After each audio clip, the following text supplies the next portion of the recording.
What's up, everybody? Appreciate you for tuning in. We're back with another edition of the On the Ball podcast. What's going on, Jory? Appreciate you tuning in. Um, yeah, we got it's NFL playoff week. The regular season's done, even though it seems like it just started yesterday. But now we're into the second season where we get a lot of fun. A lot of fun with that. So we're going to talk about the wild card matchups. We're going to look at Black Monday, which some of these teams didn't even wait. Falcons did it right after the game. You look, they were ready to get off of Raheem Morris. Jory and I with Key talked about that on Passion and Precision. Didn't know he was going to make it, but we'll talk about those openings, and then we're going to look at the wild card matchups themselves. Look at the schedule, make some picks, and we're just going to have some fun with it. So hopefully you all in the chat are ready to go. Got the crew back again once from last week. Upper left, got Ian, still rocking that Giants gear. Some questions about what they're doing with their front office, but at least you got Jackson Dart, I guess. Yeah, that's true. How you doing? Good. How are you doing? I'm good. Can't complain. I mean, hey, my team's back in the playoffs. I'm happy. That's not even a shot at you. that was not my intention, but yeah, I've been there. This time of year, nothing to look forward to. It's rough. Upper right, not guarding the 2, it's guarding the 3. Brett, how you doing?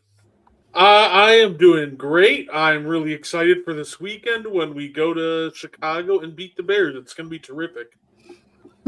I mean, look, you have been consistent with that. You wanted the Bears. You felt like the third matchup is the Packers to lose. And we're getting it. I'm actually excited for that. So let's go ahead and get started with, I guess, the bad news of the show. We got to talk about these firings because, yeah, teams are getting excited and ready for playoff football, but these teams aren't. So these are the 6 jobs that are open currently. Callahan was let go by the Titans during the season, and Daboll against Giants during the season. But since then, we got the Browns letting go Stefanski. The Falcons, as I mentioned earlier, couldn't wait to get rid of Morris right after their game. Gannon gone from the Cardinals, and Pete Carroll one and done with the Raiders. And that's just right now. There's some other jobs that are still up in the air, but this graphic, look, it shows you who the QB1 is, because obviously if you're interviewing for the job, that's what you're stepping into. Cap space will let you know how much you can improve upon the roster that is there. And then the first pick coming up in the next draft. I feel like it's a simple question. Looking at the openings, looking at the quarterbacks, looking at the cap space or lack thereof if you're a Browns and Falcons fan, which job is the most enticing to you, and which job are you staying away from? We're sorry, you Ian? Not to be biased or anything, I think the most appealing job to me would be the head coach of the New York Giants. They've got a complete defense. They've got a young QB in Jackson Dart who showed he can be flashy. He can get the job done. He can lead that offense down the field even without a wide receiver 1. I mean, we got to see him with play in a quarter with Leak, and that's all we got to see. So having the number 5 pick, they can solidify that line. They can either trade back, take a wide receiver. They have plenty of options at 5. They do have $11 million in cap space, which really isn't all that much, but they can restructure some deals with some of their guys that are eating up a bunch of space, like Brian Burns, Dexter Lawrence. They can switch around some money so that way you can have more, maybe get another veteran in on the O-line or even on defense, like in the secondary, because they always need secondary help. The team I'm staying away from, though, I would not touch the Raiders with a 10-foot pole right now. They have, in my opinion, they have one of the worst offensive lines And they just don't seem to have a lot of pieces. They got rid of their number one receiver this year in Jacoby Myers. Ashton Genty's been real slow to start out. He's been going really slow to get going. He started to find a little bit of a groove, but they're just not winning games right now. And it's not just because of the offense. The defense is bad. You've got so many holes. They do have $1 million in cap space, which is enticing, but you got to make the right moves. And if you don't make the right moves, you're stuck. And I think that's why, because they don't have a whole heck of a lot to build around right now. So can't really go out and spend too much money. You're going to need to find role players that you can get for cheap in free agency and then kind of build around that. But they just got too much work. Okay. I mean, look, that's definitely fair. Hey, what's up, Saijin?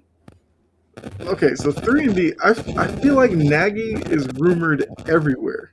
Like, either he's just this good and, teams are just banging down his door, or he must have some really great representation that's just throwing his name out there. I mean, McDaniel is a guy to watch. Whether or not he keeps his job, probably does, but, some of these owners will be fine with the coach one day, and they'll wake up the next day and have them decide to move off of them. When the Raiders' money move up after trading away Crosby, that's also something to watch. If you take that job, Crosby was not happy with the team at the end of the season. And he would be somebody that, a prospective coach would love to have on the team for that defense. But all right, so you have the Giants as the most appealing and the Raiders as the one you wouldn't touch. Brett, how do you feel? So you know what's tough about this one? Because stop me if you heard this one before, but the Browns seem enticing if they can find a real quarterback. True. They arguably have the best defense on the list. If they can get a real quarterback with some weapons, I think they're there. But that being said, I still don't trust Cleveland to actually pull that off. Mm-hmm. So I think the most intriguing one. Oh man, I might have to actually. You know what? I'm going to go with the Titans. You get yourself to work with a young quarterback in Cam Ward. I think there's some great pieces on the defensive line that you can work with. You $105 million in cap space. You use that to upgrade the line, some draft picks, put that into the secondary. I genuinely think that the Tennessee Titans are a really intriguing option and probably the most intriguing one on this list. I think it's either them or the Giants. Like I said, the Cleveland Browns are intriguing if you trust them to find a quarterback and actual weapons for said quarterback to throw to. Mm-hmm. I don't trust them to do that, so I'm going to go to the Tennessee Titans. The worst team on this list, I would agree with Ian. I think so. Here's the tough part with the Raiders. They have $100 million cap space, but you might lose Max Crosby, and then you're kind of left with nothing. So it's rough if you're the Raiders. So I'd probably go with the Raiders, but I also don't think the Cardinals is really great either. Okay. I mean, look, $105 million in cap space with a rookie QB, so you don't have to worry about paying him for another couple of years. That would probably be the enticing job to me as well. I think the Cardinals one could be the worst because Kyler Murray, which I guess you could move him if you wanted to, but it just seems like such a waste that they've gone down this road with him. They haven't gotten any better. They actually look better with the backup than him. Plus, if you go to Arizona, you have to deal with the Bidwells, who aren't great owners anyway. And you're in a division that you're light years behind. Like the Rams are still going to be good. The Seahawks, you feel like, are still going to be good. And the Niners just find ways, despite all the injuries, to be good. And the Cardinals are just that team that gives them wins. Like that's all you're doing. So if you go in there, how long of a rebuild is that in that division? I feel like that's going to be a tough task. So I would agree that the Cardinals probably the toughest job. I mean, it doesn't help, look at the Falcons really quickly. Your first pick is 48th because you gave up that first round pick for Pierce. If he turns out to be a really good pass rusher, then who cares? But that does hurt a little bit. But at least the Falcons did clear house. At least that's, you can look forward to that. But yeah, I'd agree. Titans the best, Cards as the worst. All right, let's see. Let me get up to these comments. Kerm, what's up? Titans and Giants too. Amy went back to a basic front office structure. Yes and yes. Wouldn't want to coach Cleveland, and that's fair. Like, that's crazy because Brett, you said like they have the best defense. Seemingly on offense, all you have to fix is the quarterback, but they haven't been able to do that, and that's the most important position. Now, look, if Shedeur turns into, I guess, the quarterback that a lot of people think he can be, then yeah, that job looks a little bit better. But you still got Deshaun Watson sitting there tying up your cap, which complicates a lot of things. Raiders are directionless. I mean, we talked about Joe Schoen a little bit before we came on here. He is keeping the GM job in New York. Which, Ian, I guess, look, you are on here. You are a Giants fan. Like, how do you feel about that, them just letting the coach go mid-season and keeping the GM around? I think it was stupid. Joe Schoen really hasn't done a whole heck of a lot in terms of scouting, and a lot of his picks are just horrible. Mm-hmm. I mean, outside of this year he hit pretty good on Dart from what we've seen. And Marcus Mbow has been pretty decent. Scatterbo was electric. But outside of that, I mean, they got key role players, but they're not getting diamonds in the rough or really hitting on those picks. I mean, they need somebody that's actually going to be a better scout than Joe Schoen and actually find something that fits their system instead of, oh, well, this guy was good in college, so we're just going to draft him, and it doesn't fit our system and what we're trying to do as a team. So hopefully it pans out, which that seems to be the case for what Joe Schoen's been doing. I mean, I think it is always interesting when a team fires a coach and keeps the GM. Like, it can get a little tricky because now you're, hoping the GM can, find another coach that does better than the previous one, where it will just be easy to wipe out both of them, bring in a new GM with maybe a different vision, and then bring a coach that GM would want. I feel like that's probably the easiest way to do it. But look, it's the Giants' decision. We'll obviously see if it works out. Dart is the future QB. Yep. Falcons are stuck with mediocrity. And that's kind of why Morris got let go. 2 straight years, 8-9 record. I feel like the talent on the Falcons is better than 8-9. And just looking at the way that this season played out, they had to win 4 straight at the end to get to 8-9. I feel like that's what did him in. I've seen a lot of people talk about the game where they beat the Rams and, Morris did that like thing into the camera. They're like, yeah, that's probably when he lost his job. It's like your season's going nowhere and you're pumping your chest out because you beat the Rams in a game that does nothing for your season. Well, at least he didn't go to the media to complain that the game got stopped because their players were fighting for their lives. Hey, Zach Taylor, how you doing? Truly one of the most... His job. Zach Taylor staying around. That was one of the most incredible things ever. Like, oh, they never stopped the game before to celebrate a award. Like they have. Like, with Drew Brees, anybody? Like, they stopped the game to do that for him. So, and then see what Jamar Chase said about that too, because that was even more hilarious.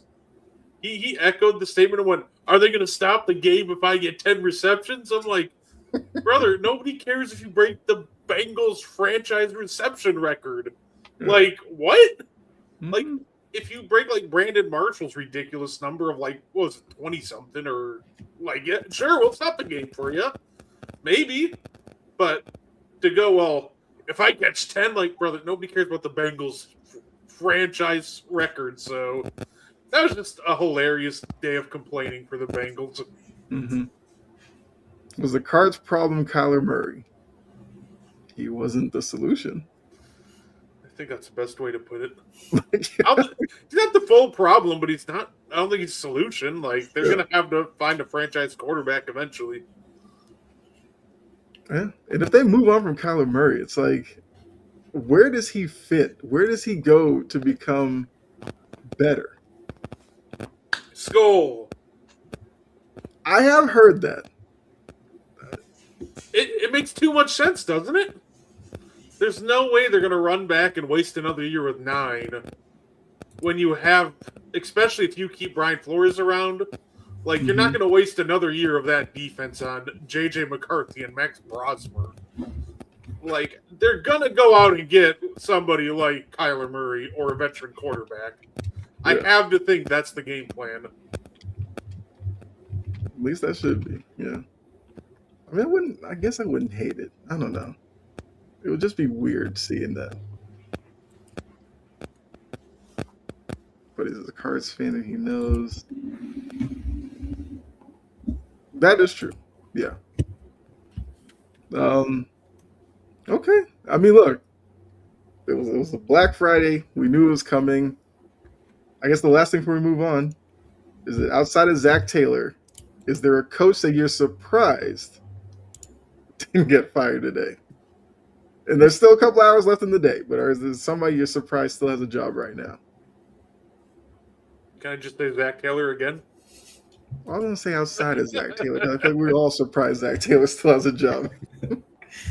My brother should be delivering DoorDash, but he's still somehow the coach of the Bengals. It's incredible. It must be nice. John Harbaugh? I guess it's not really that much of a surprise, but I'm wondering who the fall guy is going to be. I don't think it'll actually be him. I feel like he'll stick around for as long as he wants to. Mm-hmm. But I feel like either Munkin or Carr has got, or sorry, not Carr, Orr Mm-hmm. has got to go. And honestly, it's got to be Orr. He's maybe one of the worst, say, DCs you're going to see in a minute. Everybody had a career day against the Ravens this year, and this is the same team that was a historically great defense last year. They didn't lose that many pieces. They shouldn't have been as bad as they were. So I'm curious to see who is the fall guy in Baltimore. Because we know that's coming. Now, you said the worst DC in the league. Jory has a good nominee there. Al Golden. Like, well, I guess we're keeping Zach Taylor. Why not just bring the band back together? Ian, I mean, is there a guy that you're surprised still has a job today? I'm still surprised that Mike McDaniel still has a job. Okay. Not only does he still have a job, he's going to be part of the GM hiring. Like, excuse me? What? Him and Aikman. Yeah, like, what even is happening there? Like, If you're Jerry, you know that has to be killing you that Aikman is going to help the Dolphins of all teams for some reason. So, Gene? Yeah, I guess Mike McDaniel is a good one. he's going to announce himself as the GM. GM Troy Aikman. Let's go. Right. Hey, why not? I'm sure it's better than what they've got going on there. Yeah, the Miami situation is a little interesting. Because it seemed like we're headed towards McDaniel and Tua probably both being out of there one way or another. And now it's like they love McDaniel a lot more than Tua. Tua's come out today and was like, it'd be cool for a little fresh start. Well, that's Tua basically telling you he's done with Miami. Like, I don't know. Like, what is appealing about the Miami job? Stephen Ross, not a great owner. They're really not in a position to probably compete in that division in the next couple of years. What would make Miami appealing?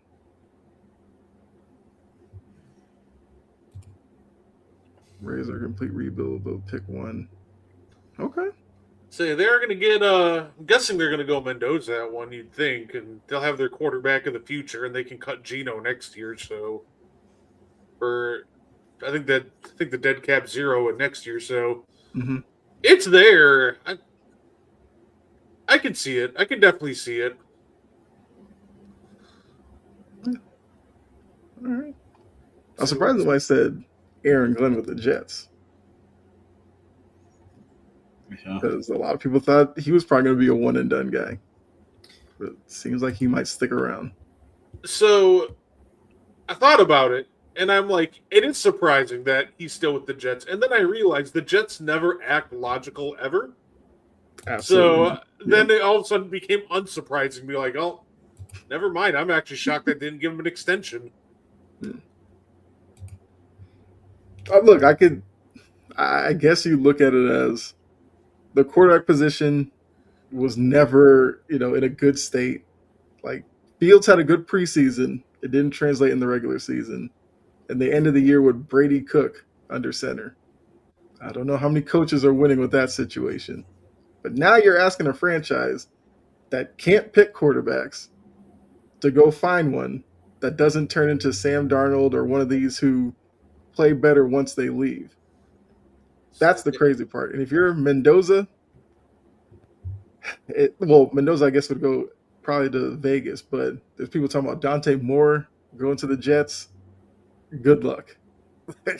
I'd probably stay in school if that was the case. Say, they can't pick quarterbacks. They can't pick off passes. Like, truly an incredible job. The fact that he's a defensive quote-unquote genius, like that's what he got hired for, and then proceeded to have a year where became the first franchise ever to have no interceptions the entire year. Truly the most incredible thing I think I may have ever seen. Yeah, that is crazy. Not one pick. Like a deflection or nothing in 17 games. Crazy. Yeah, I don't know. So Gene's thrown out there. Flores to Atlanta would be the right move. I know. Steven, what's going on? Ian, what do you feel about Stefanski to your Giants? I don't know how I feel about it, but I think my concern would only be just because of how he coached the Browns. I mean, when Baker was there, Baker was good, and when they let him walk, he like kind of bounced around the league and now found his stride again with the Bucs, and they wasted Baker. And that's all I could say, and that they've only struggled since they let Baker go. And I just don't like his coaching style. One of my favorite candidates that I think that the Giants should really look at is Halfley from the Packers. Leave Halfley alone. Okay.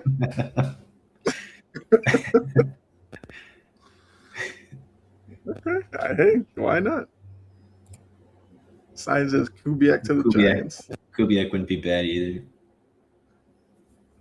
I'd say I would definitely go like an offensive mind if I were the Giants. Maybe go after someone like Joe Brady out of Buffalo.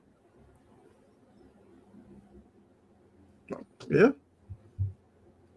Stefanski's big mistake hiring Ken Dorsey. Yeah. Cliff Kingsbury to the Falcons. There's a name for you. Good old Cliff. Insanity. Yeah. All right. Well, look. I mean, we'll obviously wait and see. By next week, we'll see if there's more firings. But pretty active day. Still some guys that I believe are up in the air, which I feel like up in the air is just you trying to waffle. Like you know if you want to fire your coach or not. We talk about Harbaugh. Well, I guess Tomlin seems good now. You saw him in front of the camera at the end of that game. Like, that's a man that looks like he's safe. So, like, I thought it was hilarious. But, yeah. So that man earned another year definitely for that win. What a game that was. Oh, yeah, that is another shocking one. Todd Bowles. Truly incredible how he's still a head coach. Yeah. keep forgetting about Bowles. Yeah, Do you think they actually pull the trigger on that one, or do you think he is, because he made it past the day, that he actually earns another year? Joe Brady or Daboll to the Titans? Broncos going to win the Super Bowl. Okay. So I saw a report that Brady with the Raiders, his like master plan is Flores as coach, Daboll as OC. If he pulls that off, I would be like, okay, at least the Raiders are going in some direction that makes some sense. What do you think about Flores as a coach with the Vegas Raiders? That actually sounds like a great coaching staff. Like, get Flores a fantastic offensive mind, and from what it seems like, also Daboll seems like he was a great locker room guy with the Giants. Like, that just sounds like a great coaching staff to assemble. So I'm all for it if that's what the Raiders are trying to accomplish. Okay. Yeah.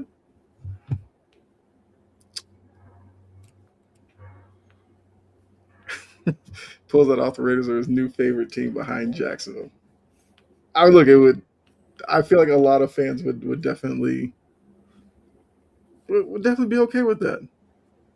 I wouldn't hate it. It would, like I said, it would show that they're actually making sense out in Vegas. Something they haven't done in a while. Now, if they turn around and draft some luxury pick at number 1, then they're kind of right back where they started.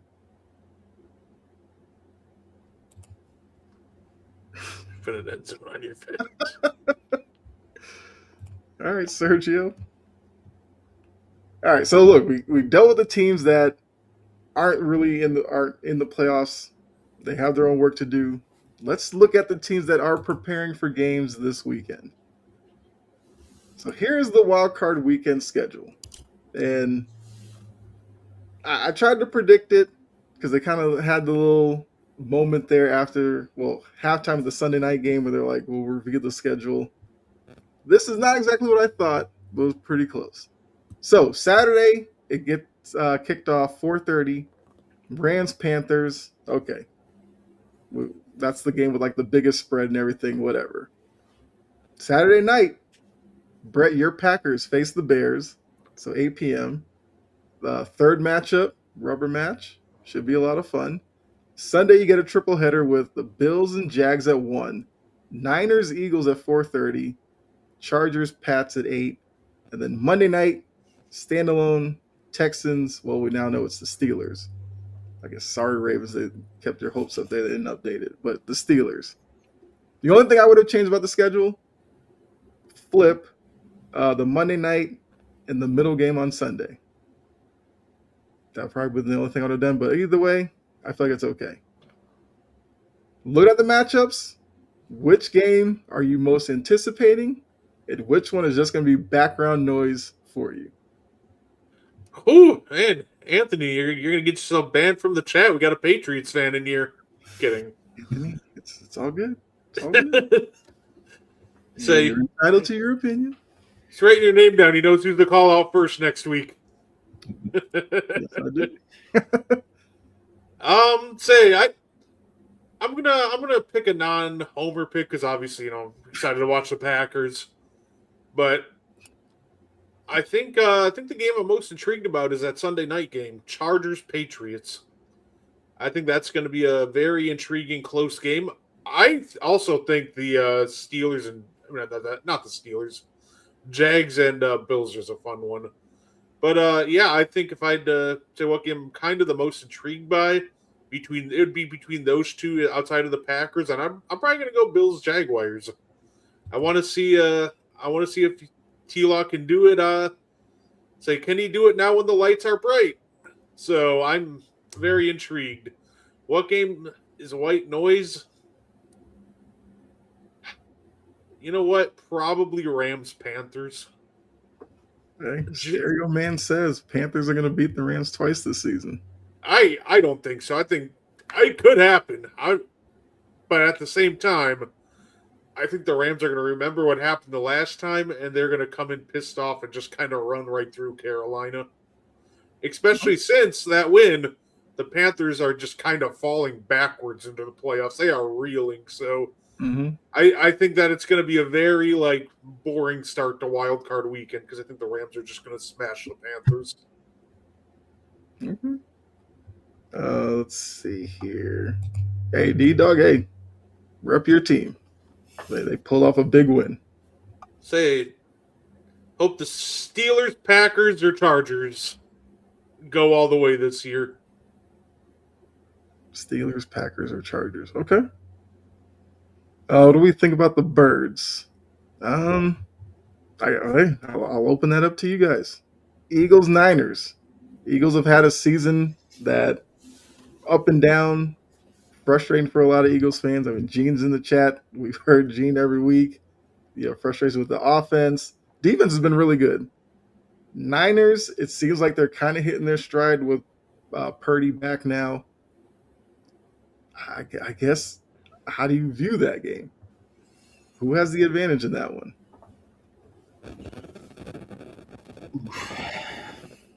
That one's tough. I got to go with my gut, not because I don't like the team because they're a rival, but I got to go with the 49ers getting this one. I just think Jalen Hurts isn't a reliable, consistent passer, and that Saleh is going to cook something up on defense to really stump this Philadelphia offense that struggled at times throughout the year.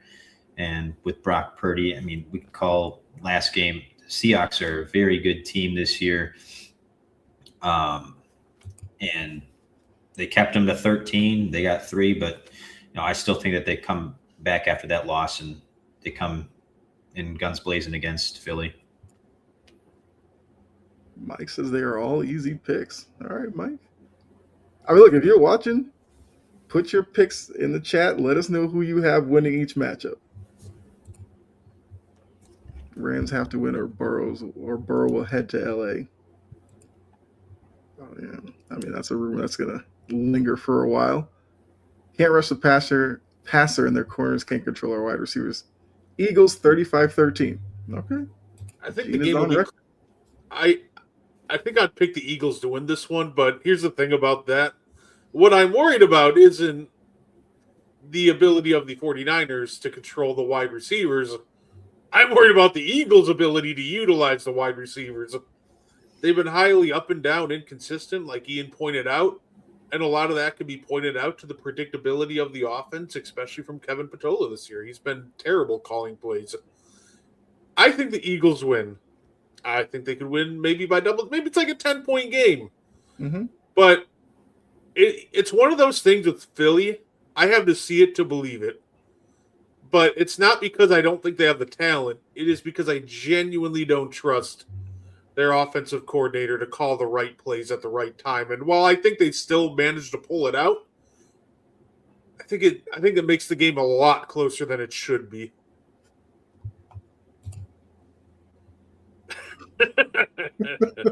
Yeah, we talked about that earlier. It's a fascinating stat.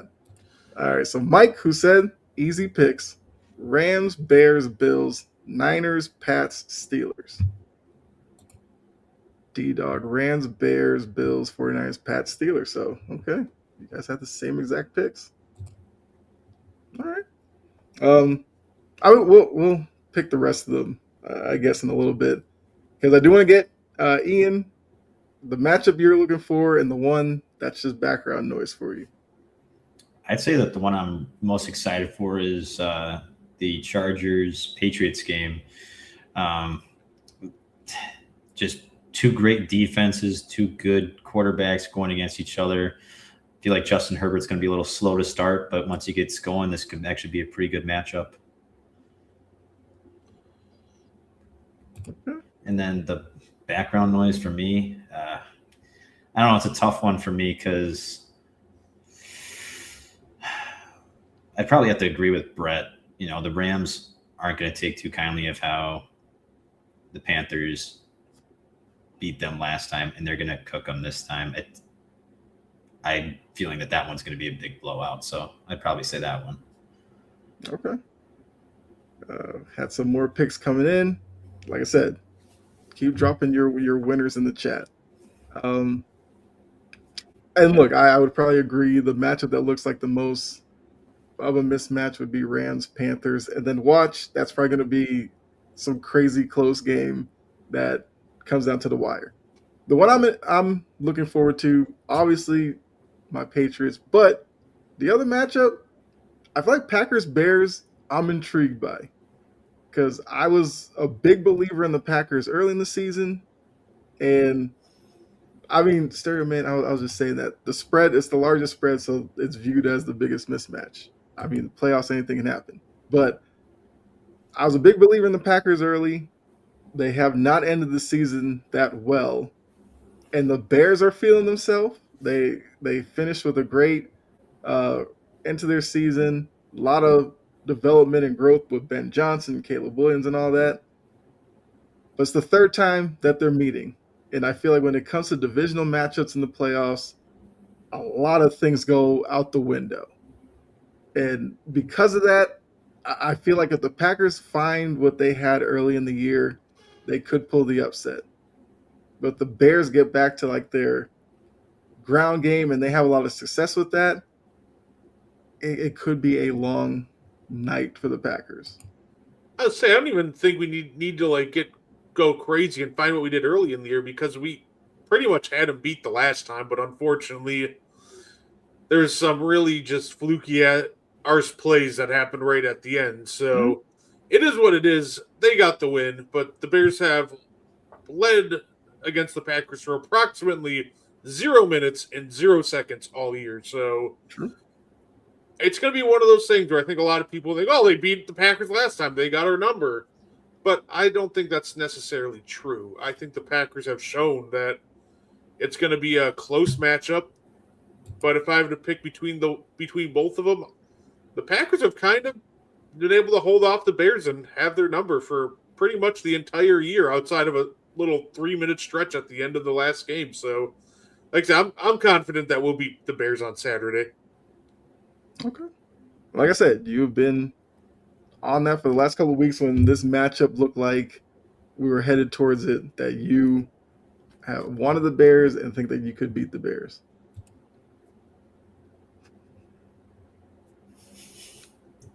Okay. What's up, Jedediah? All right. So let's go ahead. Let's pick these games real quickly here. So, What do you Rams mean the Panthers. Sorry, what do you mean the Packers' first win was fluky? It was a good back and forth game. Y'all had your chance, and guess what? You threw a pick in the back of the end zone. Really wasn't anything fluky about that. You just straight up lost. Mm-hmm. Look, I'll acknowledge, like I said, y'all won. Bears took the second matchup, but like I said, I'm not really concerned about them having our number or anything. Mm-hmm. That's fair.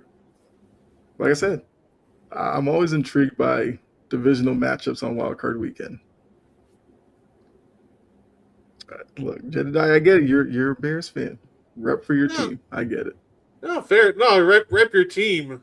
But there's a difference between throwing a game-losing pick and getting like an 8% chance onside kick and a botched snap on a 4th and 1 in overtime. Like, big difference. Execution was lacking by Green Bay, and y'all won. So, anyway, we'll see who wins. May the better team win on Saturday. So, Jedediah, look, after the game, you got to be in here next Monday. And that's if the Bears lose, too. I don't want you ghosted us because the Bears lost, but if they won, you're the first one in here. Like, you got to be in here next week. All right, so first game, Rams-Panthers. Who you have, Ian?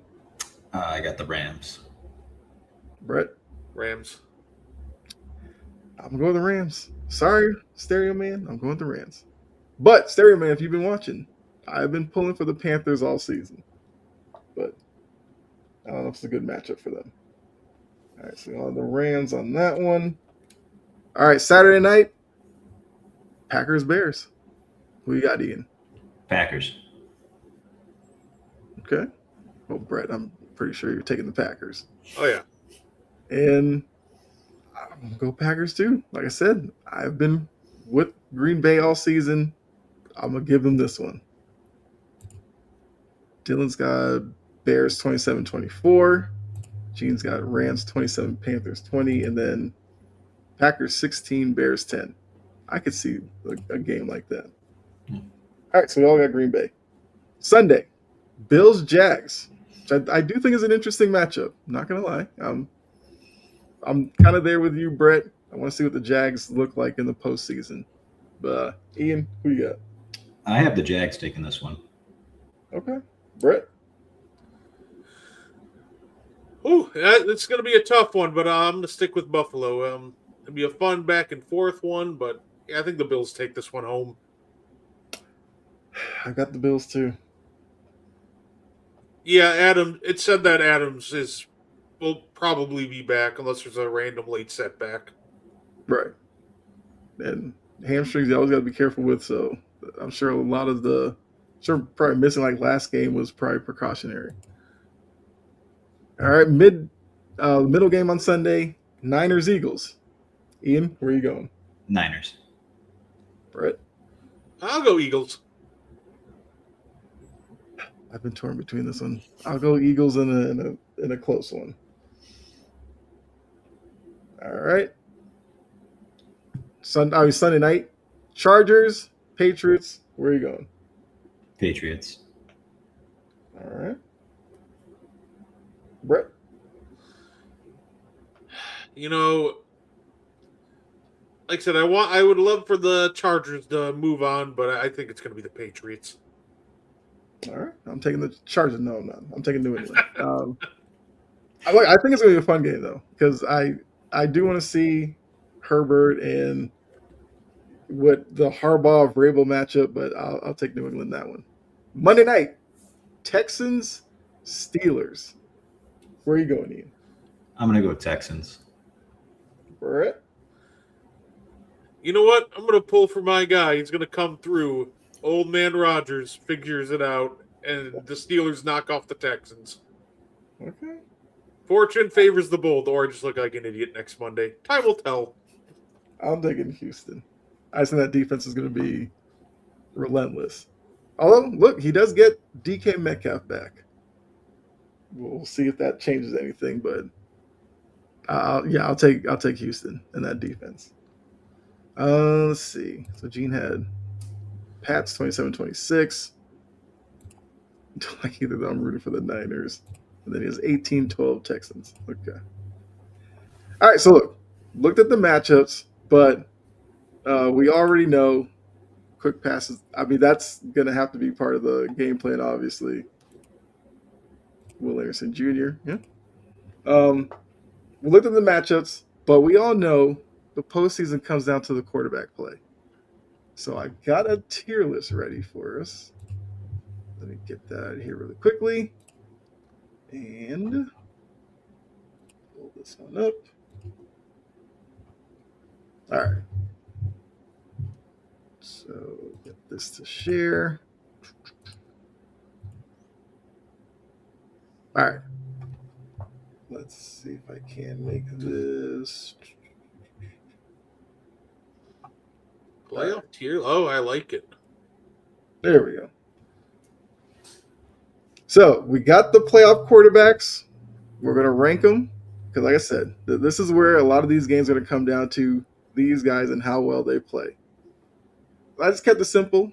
S tier is obviously the best of the crop, all the way down to the D tier, which the quarterbacks that we just don't feel like will have a good day. We'll start left to right. We'll go through these. Obviously, in the chat, let us know where you'd place them as well. First off, Sam Darnold.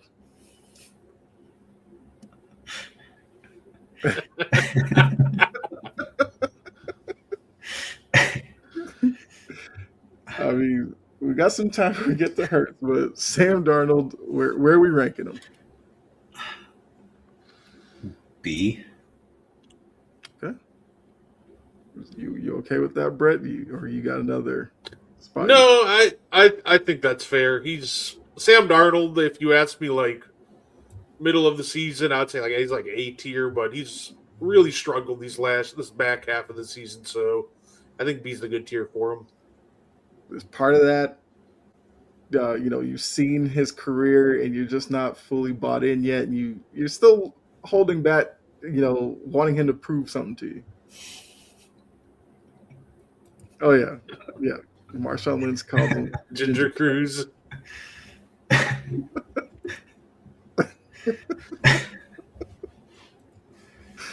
Look, I guess once we get there, Gene's gonna be listening in on you. Drake May. If we're going off just this season, is he anything less than an S tier quarterback right now? Like, Yeah. this is the guy who's right now currently in the MVP race. So if we're judging it just based on what we've seen this year, Yeah. every big Strictly off game this he's regular season. risen to the occasion. So I think if you want to say he's been one of the best of the best quarterbacks this year, terrific. If you want to go A tier, like Gene suggested, you know what? I'm okay with that too. Sijin, trusting Sam to show everybody up. Look, I'm there with you, Sijin. I've been with the Seahawks as well early in the season. I'm hoping for Sam Darnold. Like, if he has a great playoff game, I think he can finally put the whole Jets ghost thing behind him. And I'm kind of hoping he does. Because, one, it makes the Jets look bad, which makes me happy. And I just feel like Darnold, the past couple of years, has had good years. It's just that at the end, little iffy. But, so Gene's got A, one great year, no postseason. And then Jory has A or S. I'm going to be honest. I would have said A. And I'm kind of leaning more towards this. We don't know postseason-wise. He's a second-year quarterback. I'm leaving open that he could struggle for a little bit. Not that it would be an indictment on him. I'd still want him as my franchise quarterback, but I do want to see what he does his first game against, I think, a Chargers defense that could pose some problems, but, obviously picking them to win. I would go with A. I get where you're saying S. I'm just saying I would say A. Fair. Okay. I'm good with that. His opponent, Justin Herbert, who is another quarterback that probably needs a good game and probably a win. Where would you put him?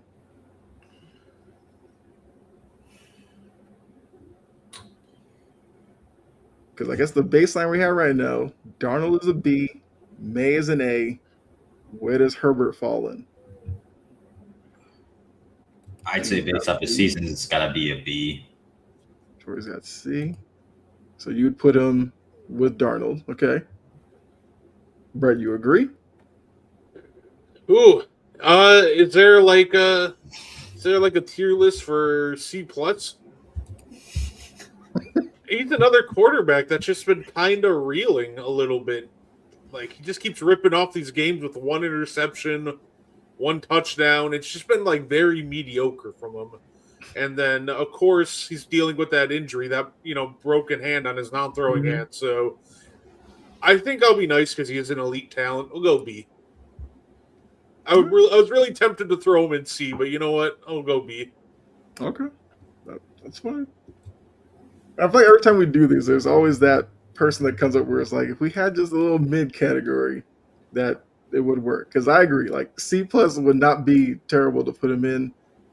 Because once again, the postseason resume hasn't been great for him.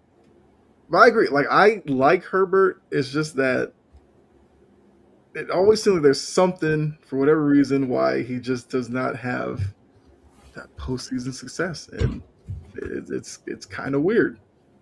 It's probably good that the two of them are matching up Sunday, because one way or the other, one of them is going to help their profile with the win.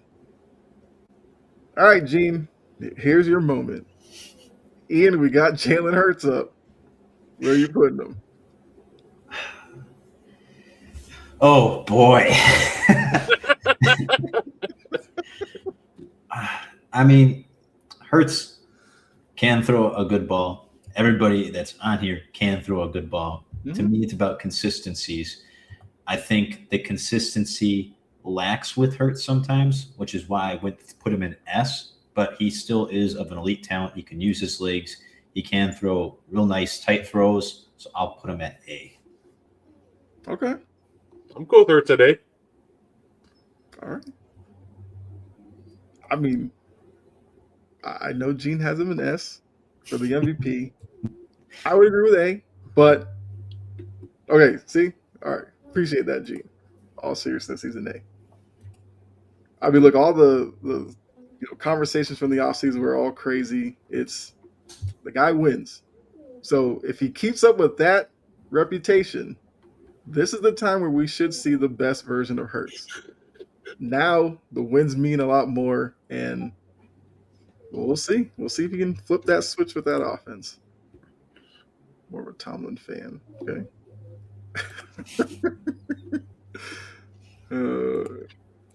Yeah, Gene, we know. Josh Allen. Been an interesting year for him as well. Dealing with the foot injury, but we assume obviously he's going to play and he should be good to go. Where do we put the reigning MVP? I feel like Josh Allen, it's just safe to put him in S tier, but he is S tier with the most to lose in this postseason, though. Because at the end of the day, there's no, Mahomes standing in your way. There's no Burrow. There's no Lamar. Mm-hmm. Like, this should be your year, right? So I'd say S tier, but I'm going to be really interested to see how this playoff run goes for him. Poop. Okay. All right, so you have A. Ian, you have? I'd have him at S tier. I agree with Brett. He has the most to lose this year out of all these quarterbacks. He doesn't have Mahomes in the way, no Burrow. This should be the year he goes to the Super Bowl, but time will tell if that's true and if he can actually get it done. So a lot of eyes will be on him during this postseason. All right, so S and A. I would probably go A. And I also think for the Bills, let James Cook take some pressure off of Josh Allen. I think James Cook has been great this year. I still think Allen, I agree, Allen has the most pressure on him. I think out of the AFC quarterbacks, you would probably be the least surprised if Allen got the Bills to the Super Bowl because he does have that ability. Now, he does have that other side where he can get a little careless and everything. But, Brett, you said S? Yeah, I said S. Oh, okay. Well, I'll rule then. I'm not look. I don't hate the Bills. I hate the Jets. The Bills, I'm fine with the Bills. I think he goes to the conference championship at least. That's probably where he has to get to. If he lost in the AFC championship game, I think people would be like, okay, it's fine, depending on who he loses to. If he loses before then, I think there's going to be some conversations about him and whether or not he can win the big one. Because like Brett said, Mahomes isn't in his way this year. Lamar's not there. There's no Burrow. It's an AFC of a lot of unproven quarterbacks. I appreciate that, Gene. That's what we like. We like people having fun in the chat. Bills fall, Ravens fall. Where do we go from here, QB-wise?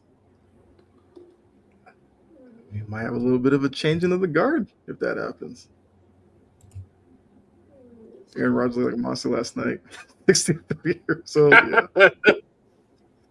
I will say with Rodgers, he's not next or anything, but when he had that first rollout and he had nothing but green grass in front of him and he stepped back, I was like, oh no, this is going to be one of those games. And then later on, he scrambles for 20 yards and I was like, oh, okay. He's needing to get warmed up, I guess. So the first part of that game, but say one of the first plays I saw from that game because I was at work, so I was in and out of it. Mm-hmm. I say first thing I look on my screen, it's Aaron Rodgers to Adam Thielen. I'm like, oh my goodness, got the unction going off over here. Yeah. My first thought was got to be the oldest quarterback receiver connection I've ever seen, but then I remembered 42-year-old Jerry Rice played in the NFL, and I feel like he's probably has that beat with Mike Glennon, but yeah, no, that was a crazy play. Before that play happened, I was like, they keep throwing Marlon Humphrey on Adam Thielen. Just test it once. We've seen enough times Marlon Humphrey getting burnt on coverage, and then he finally threw it, and I was like, you gotta attack that matchup anytime you can. It was all Tyler Loop's fault, but the vaunted Ravens defense couldn't stop Calvin Austin, Kenneth Gainwell, and the power of friendship. I felt so bad for Loop. I did too. He got all the blame for that game, and I get it. He deserves some. He missed the field goal, but like, he didn't make the call to only run Derrick Henry 6 times in the second half. Like he's not covering anybody out there. Like, right? It was just such a weird game. Like Curtis Knight was up. Saying Boswell missed a kick too. That should have kind of maybe watched Boswell miss the kick. Guess what? You have 12 seconds and 1 timeout. Maybe use that to move a little closer. Mm-hmm. That is true. You get DK back. Some of those misses are heaters. All right, Curtis is already thrown out there. Rams fan. Stafford's going S tier. All right, we'll see when we get there. All right, Gene, your other guy. Trevor Lawrence.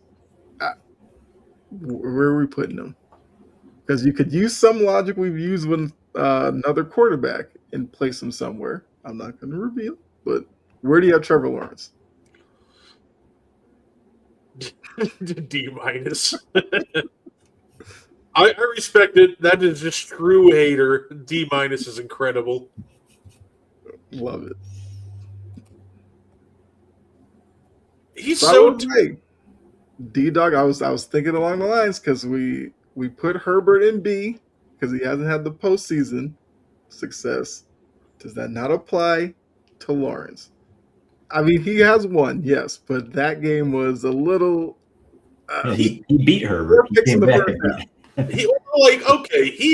Trevor Lawrence is interesting because he's played at the level of like an A-tier quarterback. Yep. And he's even flashed the potential to maybe even go a little higher than that. I think the challenge with that one, though, is he did win, but I've never seen a more, like, unconvincing playoff win. Like, he stumbled backwards into that one. Brandon Staley was very incompetent. He made some great plays in the second half. Absolutely of that game. But that doesn't erase how awful he was in the first half. Mm-hmm. So, I think Trevor Lawrence, I would put him over Justin Herbert and Sam Darnold. I would be fine with A tier for Trevor Lawrence, but I'm not going to bump him up there because of that one playoff win, because that was a really ugly win. I just think he's been very good this year. Your argument dropped her grade. Ian, where do you have him? I have my. Okay.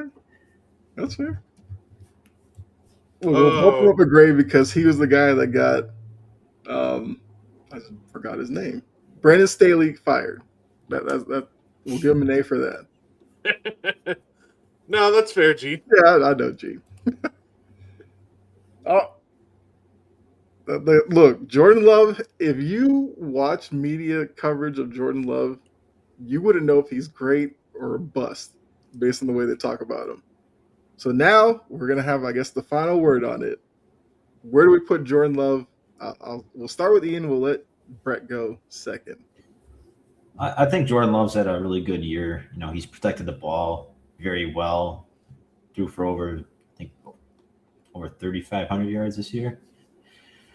I don't know. He's kind of it's a tough one for him because he can be inconsistent, but then he does show just great flashes, and you're like, holy crap, the Packers got like another huge franchise guy like Rodgers or Favre.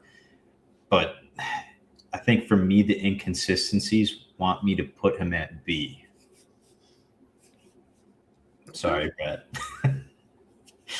And let me tell you exactly why he's an A-tier quarterback. He went for 3,300 yards. I believe the final number was 23 touchdowns and 6 picks. You look at every advanced metric, and he's been top 5 all year.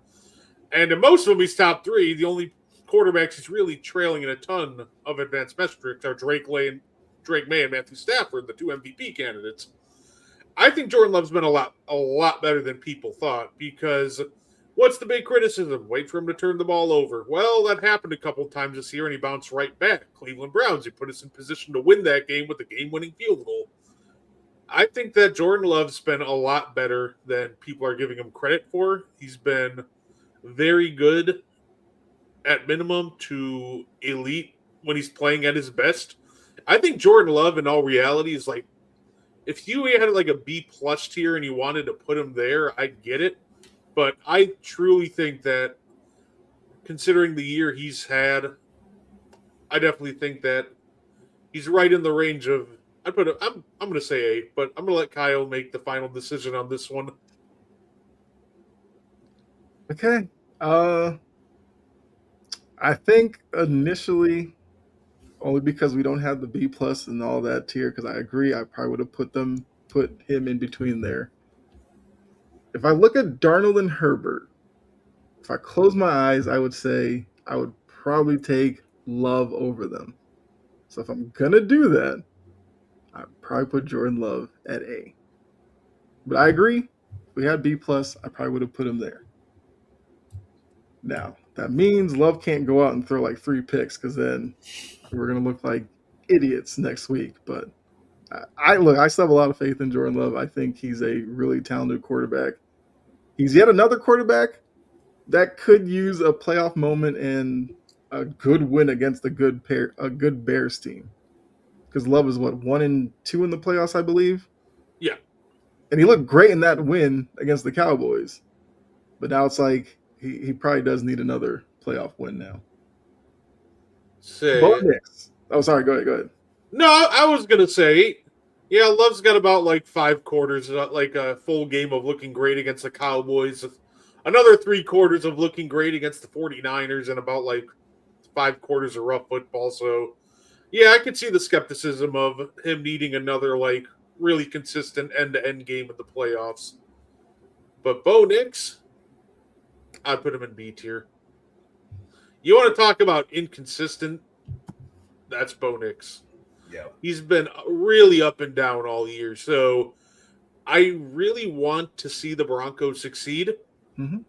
But they can't do the thing where their offense doesn't really wake up until the fourth quarter. That'll work on like a random Sunday 1 p.m. game. Or you can catch a team off guard maybe on a Monday game.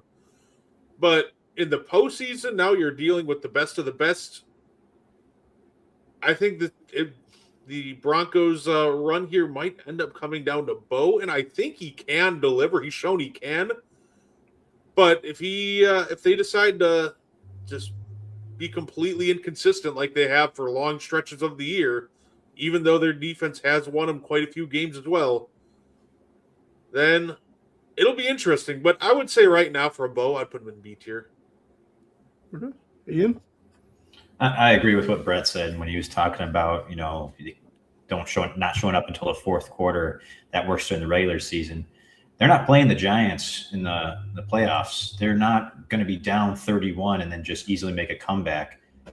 That's not going to happen. They're going to be playing tough defenses.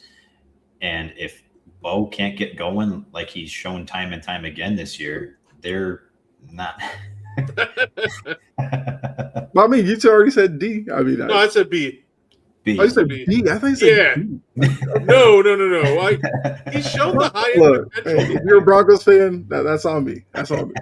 No, he's shown the potential to get going, like against Green Bay, Dallas. Like he's had some really good games, but I need him to do that in the postseason, something closer to that, rather than in a lot of these other games where it's, hey, the Broncos won 15-12, and the offense didn't really score a touchdown or anything till the fourth quarter. Yeah, but I feel like with Bo Nix, like he either like starts some legendary status this playoff, or he turns into the guy that we all question of whether or not, or we'll question as to whether or not he's going to be the person that holds back Denver from really going as far as they can. Because he's had some games where he's looked great, and you're just like, if he could just bottle that up and just be that guy, then yeah, he could be a really good quarterback. But then you get those games where you kind of forget, or he like forgets how the offense runs for 3 quarters and then has to rely on a fourth quarter comeback, which, not to take it away from him, like that's still important, but playoffs, you can't allow yourselves to get too far down because you don't see big comebacks like that too often. So, but yeah, B. Okay, thought you were saying D, and I was like, oh man, Oh, yeah. nobody's loving Bo Nix, but yeah, B. I feel like if you're in the playoffs, it's really hard to be like a D tier quarterback at this point. That is true. Yeah, I probably should like named it something else, but I was gonna say like the last time we had that was like it felt like. And like I know it happened a couple times in the mid 2010s when we had like Brock Osweiler, Connor Cook, 2015 Peyton Manning was easily a D tier quarterback at that point in his career. But yeah, not gonna lie, I'll say I don't think there's any true like D tier quarterbacks on this list. But actually, there might be one actually, but we'll see. well, Brock Purdy, Hey, Mr. Brock Purdy. Irrelevant. The Mr. Irrelevant. Where are you putting him?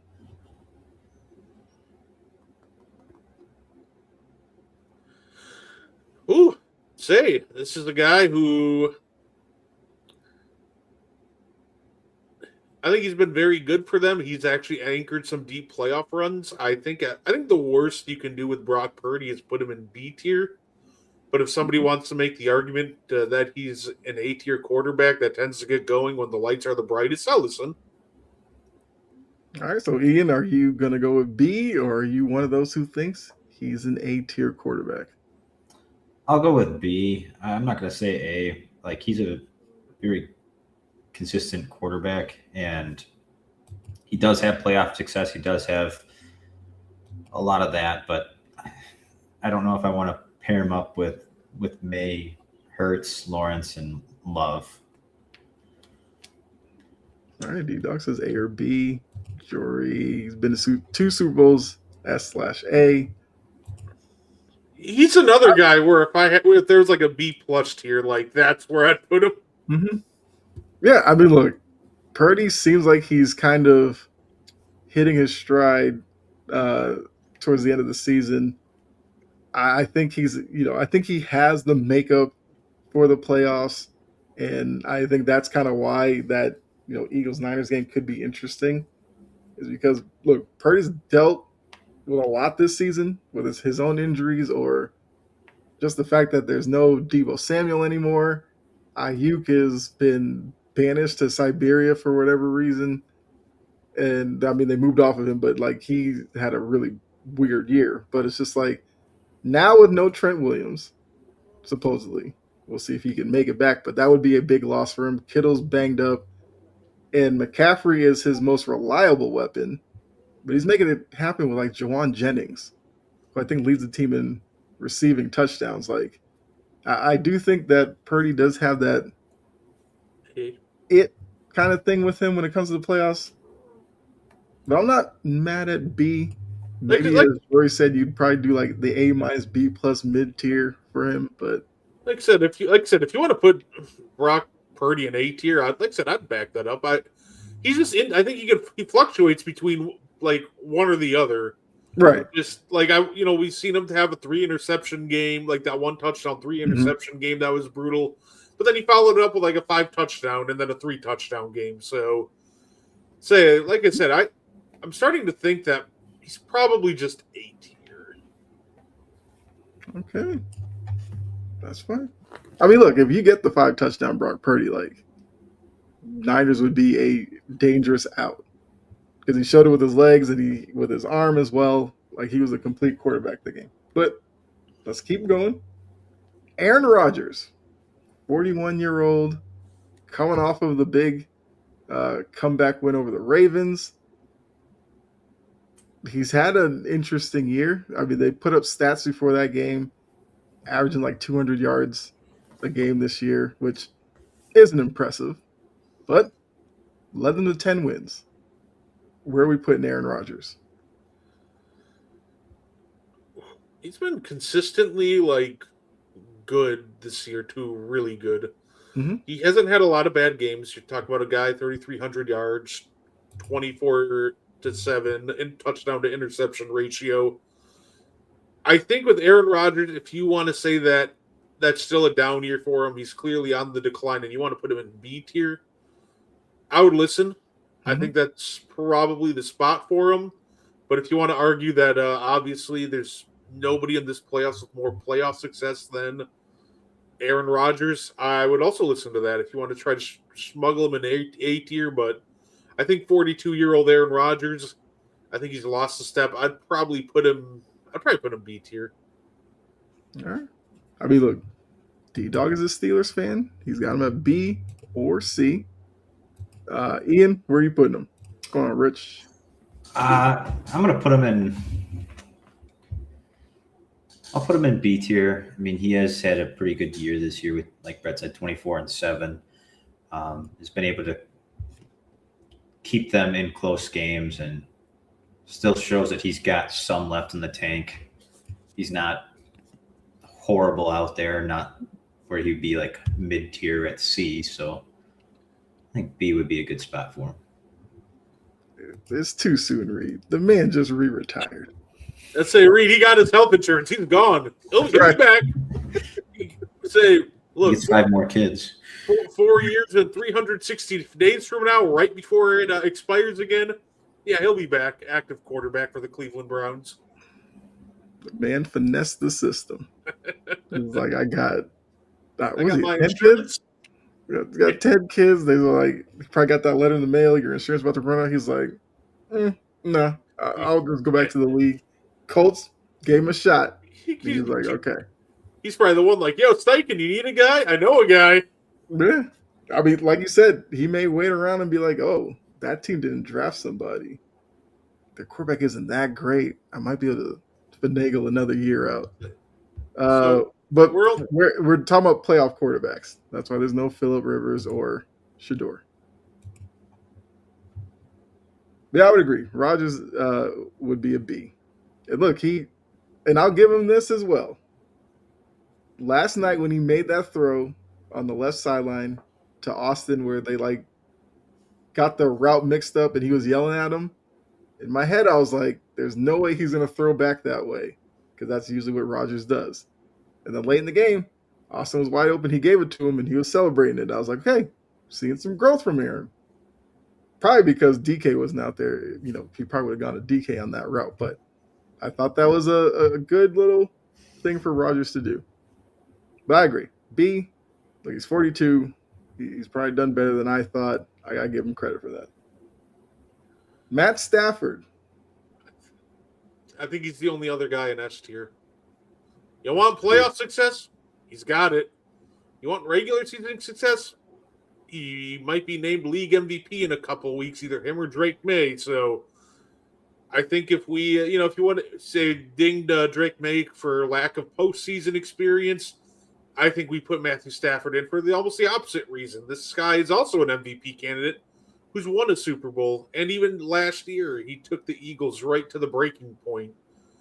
So I think that he is the only other S-tier quarterback in this playoff run. All right. I mean, Ian, you disputing that anyway? No, I agree. All right. You have to call him Matthew. I've heard he hates Matt. This is the whole Patrick Mahomes thing where, CJ Stroud. I feel like another young guy. Like, I feel like what we're seeing here is a lot of unproven quarterbacks or quarterbacks that have probably dipped their toe in the playoffs that probably need another kind of playoff moment. CJ Stroud's probably that guy. Great defense with him. O-line is what it is at this point. They've made it through with that. Where are we putting CJ Stroud on the tier? I would say B. I think he's the B tier quarterback who has a real chance to move up to A tier this postseason. To me, he has the potential to be the biggest riser out of these guys in B tier. Obviously him and Herbert, but I think CJ Stroud is B, but him and Herbert are the top of the B tier. That's fair. And I mean, obviously I'm not ranking them within the tiers, but yeah, I would agree that these two would be on the higher side. Ian? I mean, I like CJ Stroud at B. I wouldn't put him in A just because I feel like he struggles sometimes. I mean, without him, Davis Mills really led that team to even get them into playoff contention, getting them win 5 straight, and then CJ came back and won 3 in a row. Mhm. But I think it's just the inconsistencies for me where I don't want to put him up to A. But if he can do something in this postseason, yeah, he could definitely move up to A. Yeah, I think B is fair for him. So Jory says the next 2 are C tier. That would be Caleb Williams and Bryce Young, but we'll start with Caleb Williams. Caleb Williams is interesting to me because when you hear people talk about him, they're like, physically, he's got everything. Big quarterback, can moves, got the arm. And then you'll have, some fans of opposing teams that look at him and will say like, well, you get him under pressure, he can get a little erratic with his throwing and all that kind of stuff. And he's also a guy who this will be his first time in the postseason. So we'll see if that factors into where you put him. Tayshawn was going on. Tayshawn has him at A. So, Tayshawn, are you a Bears fan? I'm going to A say is crazy. But I just want to know if you're a Bears fan. I'm going to stay consistent with the logic that we used earlier with Drake May, because I think Drake May has played like an S-tier quarterback, but we went, well, he doesn't have the playoff success, so we're going to bump him down to A. I actually agree with Tayshawn. I think Caleb Williams has easily played at the level of an A-tier quarterback.